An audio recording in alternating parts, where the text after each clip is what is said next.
Hey everyone, so I wanted to share an experience I had over the summer solstice weekend. Really beautiful experience. I was invited to a handfasting ceremony. Um, I was invited to be the celebrant of that ceremony, and yeah, it was really beautiful to be a part of. Um, for those of you who don't know what handfasting is, it's how people used to get married um, in the Celtic cultures. Um, a man and woman would want to commit to each other, and they'd have a ceremony to mark that union. Um, and often there'd be cloth a cloth wrapped around the hand, or a thread, to really symbolise that entwining of two lives. And often the cloth would be wrapped in such a way, noisy plane, often the cloth would be wrapped in such a way that when the threads would be pulled outward, a knot would be created. And that's where the phrase tie the knot comes from, with regards to getting married. So yeah, I felt really honoured that I was invited to be a celebrant of that ceremony, to really celebrate in the old Celtic way of calling in the elements and wrapping the cloth around the hands. And yeah, it was really beautiful to see two people make those vows to each other, and for in the ceremony, all of the guests were gathered in a circle around the couple. So yeah, all the witnesses were holding the couple in a circle, and felt very much a part of it. There were songs sung, and just really beautiful. I really enjoyed being a part of it. I felt a little bit of trepidation because I've held space before. I've ran many events, but it was my first time I've done a hand fasting.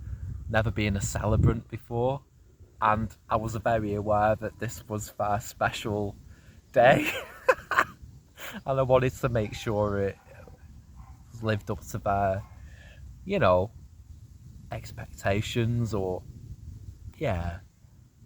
But I think it was a very beautiful unfolding,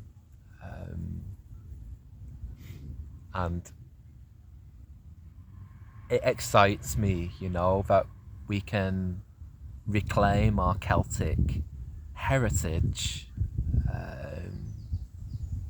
Hand fastings do still go on. Those old traditions, people still celebrate the turning of the wheel, um, celebrate the different Celtic festivals throughout the year. And yes, people still do get married, um, or celebrate the birth of a child, or mark life's different milestones by weaving in these old traditions.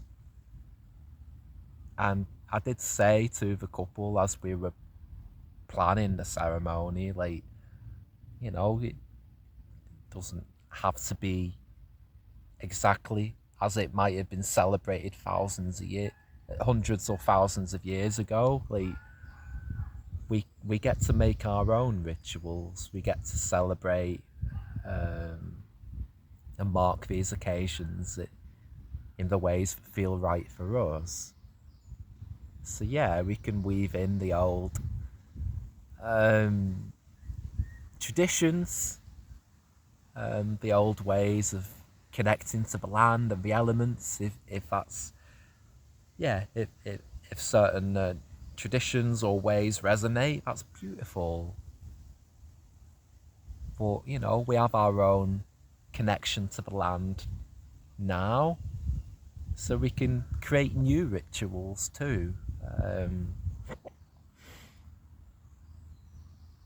what I do know is that the Celtic spirit's very much still alive.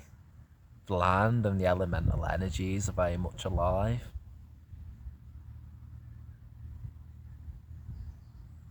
So we can look upon those old Celtic traditions